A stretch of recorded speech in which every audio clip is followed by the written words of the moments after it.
Hey everyone, welcome to another video. If you're new here, hi, my name is Irit. I'm a watercolor and mixed media artist based in Austria in Europe.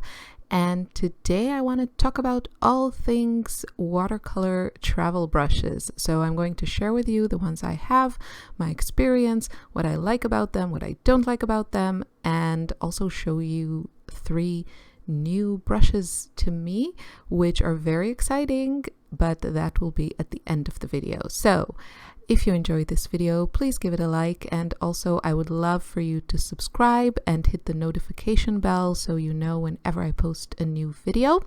If you have any questions, leave them in the comment section. If you have your own experience with travel brushes, please share those with us. It is extremely helpful because I'm just one person with one opinion and I have my own preferences. So share your knowledge and experience with all of us. Let's get into travel brushes. Before I get into this, I just wanted to answer a question that I'm sure will be relevant for a lot of you, which is how to travel with just regular brushes. If you don't want to buy travel brushes, I would recommend something like this. I think you can find it in every art shop. This one in particular is a set. It comes like this already with the brushes from Agalo, which is a shop in Assisi in Italy. That's what I used last time I traveled, but honestly I prefer the travel brushes. It's just my personal preference because I can just close them and put them in a little pencil case with the rest of my pens and pencils. And I don't have to carry an extra thing. I don't have to be careful that my brushes will get ruined or anything.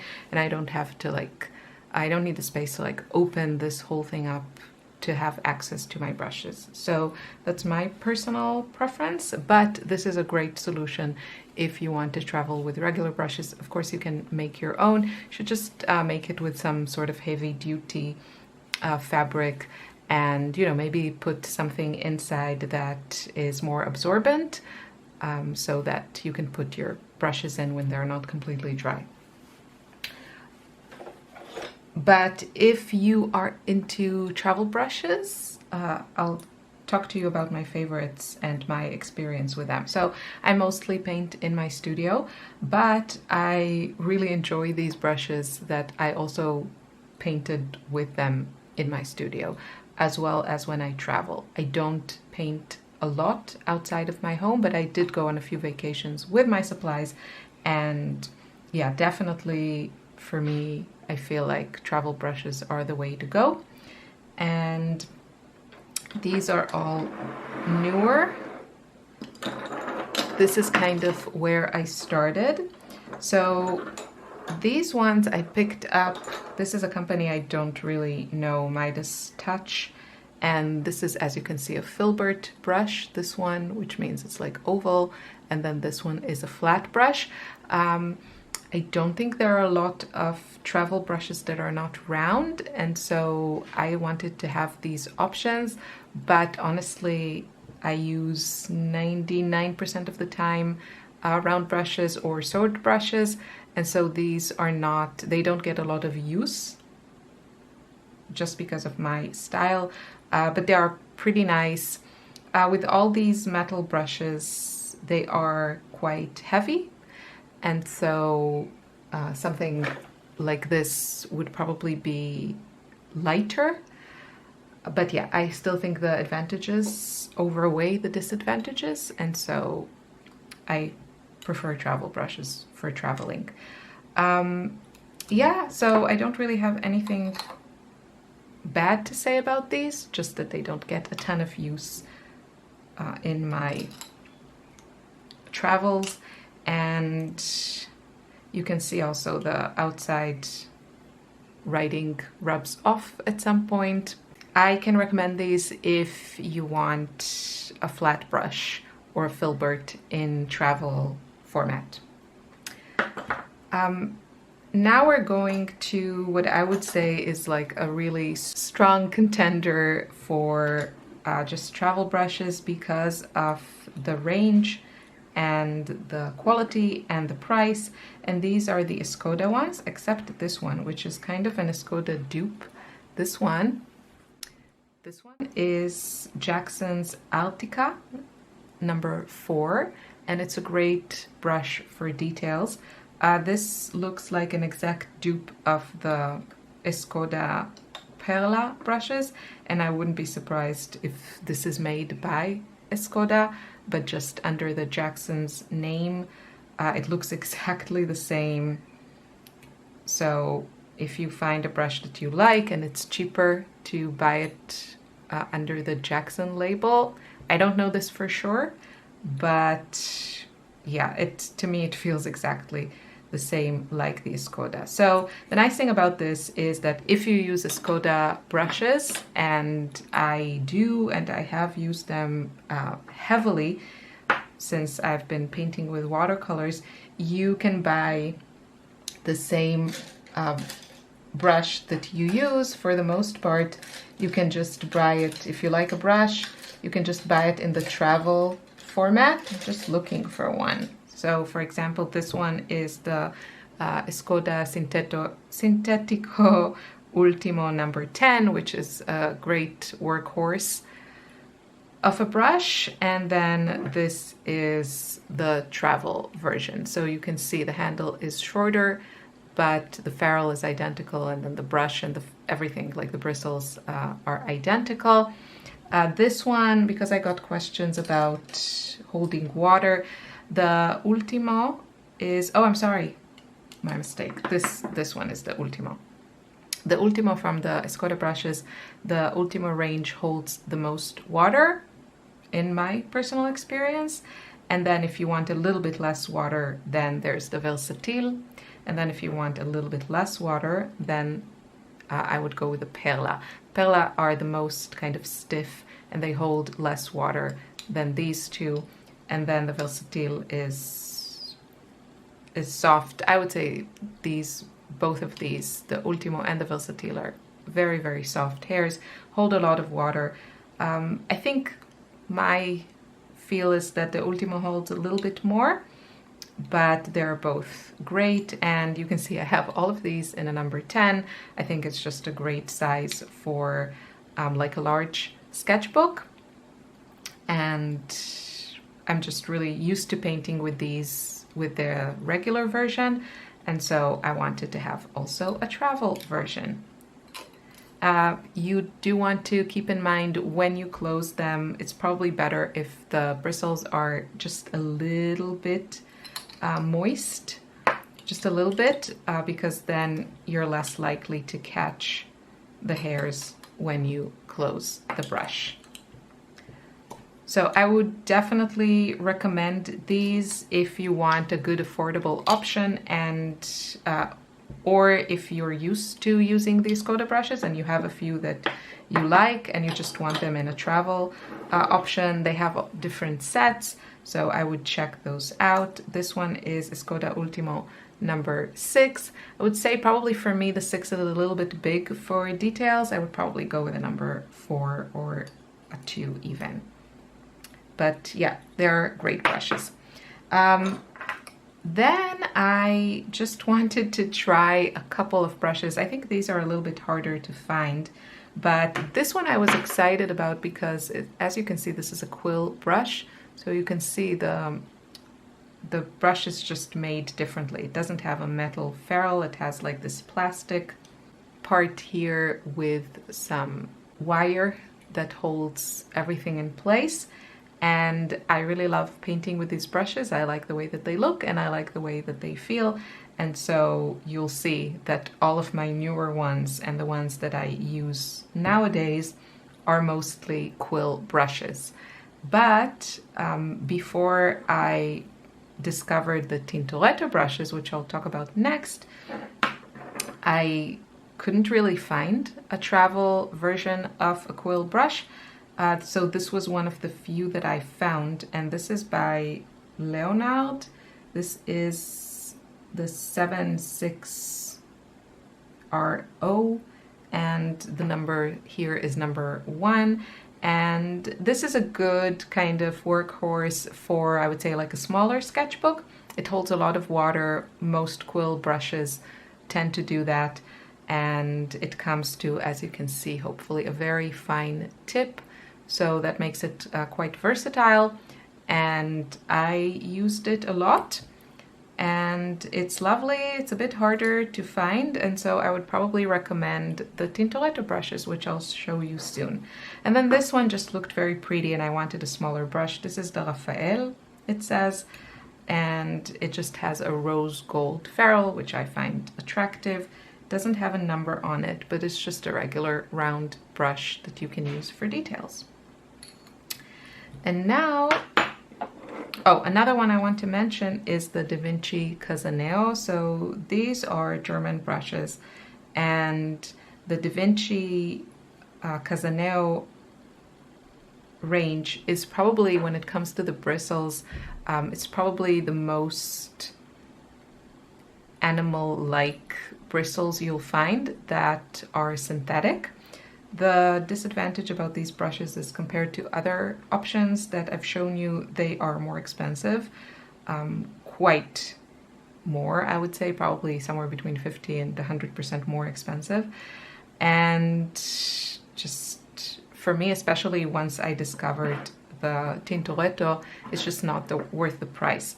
Another problem I have with their travel brushes is that this one is the smallest travel quill that they offer. This one is the number 2. Numbers don't mean a lot because they're not standardized. As you can see, this one from Tintoretto is a number 8, so that means nothing. I'll show you their number 2. So as you can see, when you see a number, you always have to read the, small details, read the millimeters and the length and everything, because the number doesn't mean anything. So this is the number 2. It's a good brush. It's less elegant because it has this kind of clunky plastic case. It screws in, so some people might prefer that. But what I don't like about it is, first of all, I don't think it's as comfortable to hold because it's so thick. And also this brush, the bristles, as I say, they are a great imitation to, squirrel hair, and they hold a lot of water. And I just found, for me, it was a little bit too much water for, a large sketchbook, which is usually as large as I go when I paint outside. If you paint larger, then you might enjoy this brush. But yeah, it does hold a lot of water. It is a quill brush, but I feel like because of the whole plastic case, it kind of loses its elegance. And so aesthetically, I don't think it's very pleasing, but it's like a good workhorse, clunky, plasticky, not very elegant, but good quality overall. So yeah, mostly because of the packaging and the size, this one doesn't really work for me. I don't use it a lot. And that brings me to the latest and greatest, which are the Tintoretto brushes. I love these brushes. I became familiar with them through Agalo, this watercolor manufacturer that also has other items, and they also offer the Tintoretto brushes on their website. Now, thankfully, Jackson's also carry a large range of these brushes. I don't know if everything that I show here you can find on Jackson, but for sure most of them you can. So first one that I got was a set from Agalo, which comes in this cute little case, very, very travel friendly. And it is their 1337 range of brushes. As you can see, these are quill brushes that come with this slick matte metal case. Again, you want the brush bristles to be just a little bit moist so you can close it without damaging it. Very sleek, very elegant. And I use the number 2 heavily for swatches and color mixing, because the bristles hold so much water. I feel like I can get away with a smaller brush than I would think. and it works really well. I love this set, and I use all sizes, but the 4 and the 6 are pretty similar in size, and so, you know, you could probably get away with just 3 or even 2, or these 2.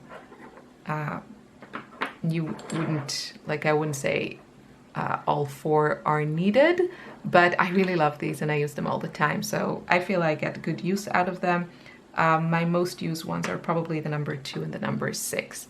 So if you're buying it as a set, you know, from a Gallo with a case, it's super cute and it's a great gift. But if you just want to try them, I would, you know, pick 2 sizes that are not next to each other and try it like that. Now, my most recent order, which I'm very, very excited about, are these 3 brushes. So this one I'll leave for the end, but this one is a travel version of a brush that I adore and have spoken about many, many times in the past, which is this one here. So this one is the Tintoretto Sintetico Ambra number 6, and I use this one on pretty much every painting that I paint. This is usually my fine detail brush, so I wouldn't start with this one. I usually start with a larger brush, and then when I feel like my larger brush can't serve me anymore, I switch to this one for fine details and expressive strokes. I love it. It is like, this part is, I would say, identical, you can see, to the Pro Art sword brush, the small one.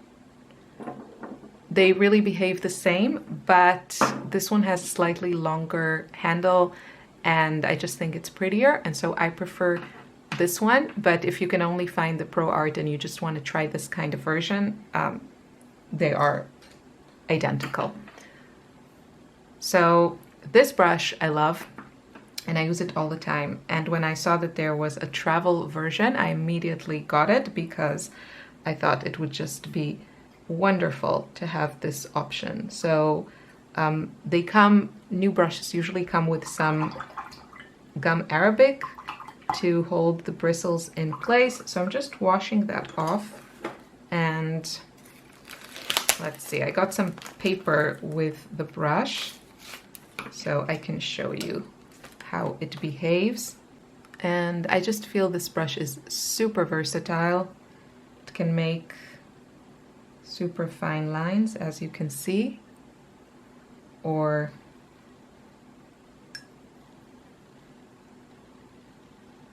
much thicker lines. You know, you can get like dry brush effects.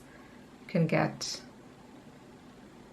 very expressive brush strokes. I love this brush. Highly, highly recommend trying it in whatever version you think, you know, would work for you. So this is exactly as I expected. Beautiful brush. And then this one is again a version of a brush that I love and use a lot. I'm a bit surprised about the size, and I thought I was getting this size. Oh, I didn't tell you the details. So this one is the 897 series, this one.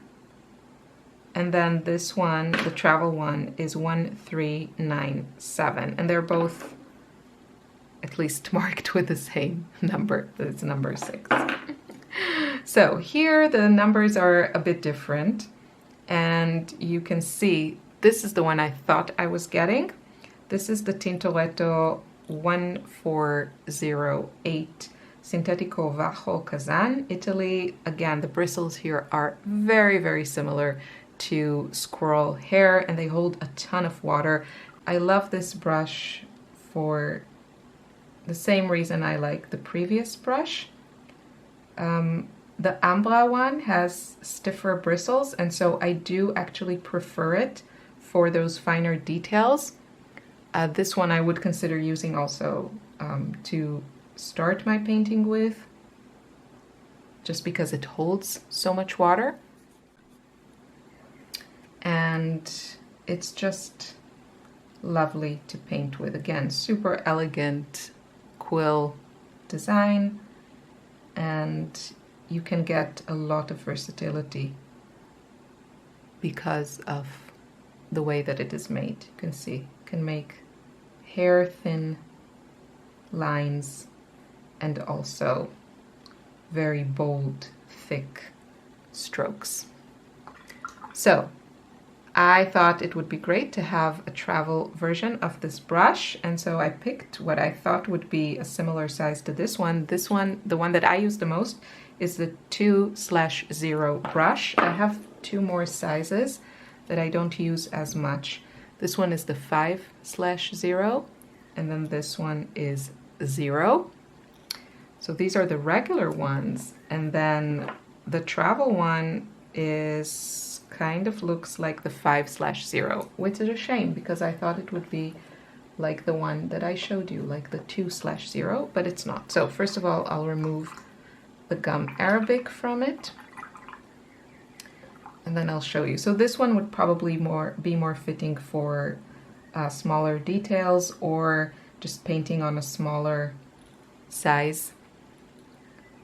But you can see it holds a ton of water and really gives you so much versatility. I mean, the tip is just like literally one hair. You can get super fine lines.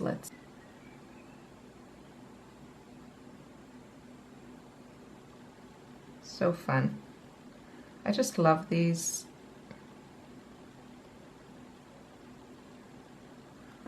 I mean, look at that. And then if you want to load it up, you can. Super fun. Okay, enough playing for now. So this one is the 1338 Vacho Kazan number 2. And now, last but not least, this gigantic brush. So this is number 20. I mostly bought it because I was curious. I wanted to see how big it was. So this is definitely a unique option that is quite, you know, large and heavy. But I don't think anyone offers this kind of travel brush. And if you like to use travel brushes, then for sure you would enjoy, and you like to paint big, this would probably be a great option for you. So just to compare this, I think Da Vinci offers larger brushes than the number 2. I think so, I'm not sure. But this is the Da Vinci Casaneo number 2. This is the Tintoretto 20. So just to give you an idea, it's like the baby sister and the big mama. Let's see if I can measure it. It is about a centimeter, 17 millimeters, I would say. Not the radius, you know, double the radius.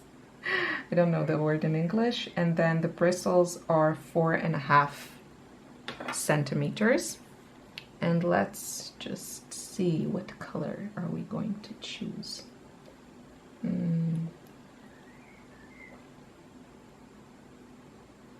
So obviously this holds a ton of water and pigment,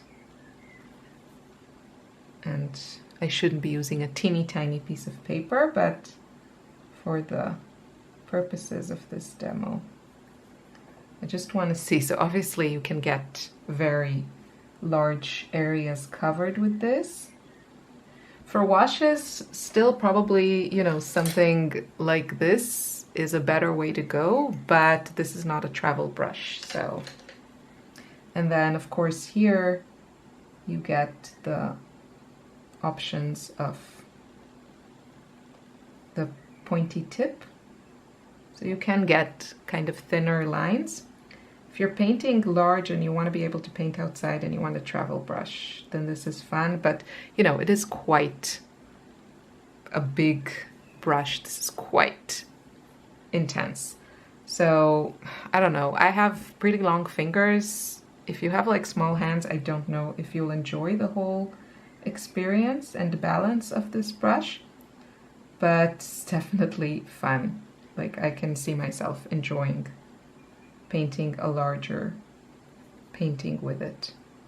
It's not the most comfortable brush, so I guess I would say the big motivation to get something like this would be to have a travel form for such a brush. I would say that is kind of the attraction here, because for using it, I guess I would prefer to use, like in my studio, I would probably just go with a regular brush. So for example, this is the Escoda 18 Ultimo one. It's not a quill brush, as you can see. It's a little bit shorter. So I would probably say the shape for me of this one is a bit more appealing, but you know, this one is much lighter. Not surprising because of the metal long, heavy ferrule here. Not ferrule, handle, sorry, and cover. This was also a little bit hard to open, and because of, it's like a little bit fiddly because you only have like this area to, you know, kind of get a grip on. If you have problem with strength in like your fingers or your hands, this might be an issue for you. If you have like arthritis, I probably wouldn't recommend this brush. But, you know, if you love travel brushes and you love painting outside on a larger scale, then I don't think there's anything comparable to this one in the market. I hope this was helpful. If you have any more questions, you want me to answer anything, then leave a comment below. I would love to help you if I can. And I hope this was enjoyable. I hope this was helpful. I'll see you soon in another video. Can't help myself. Take care. Bye-bye.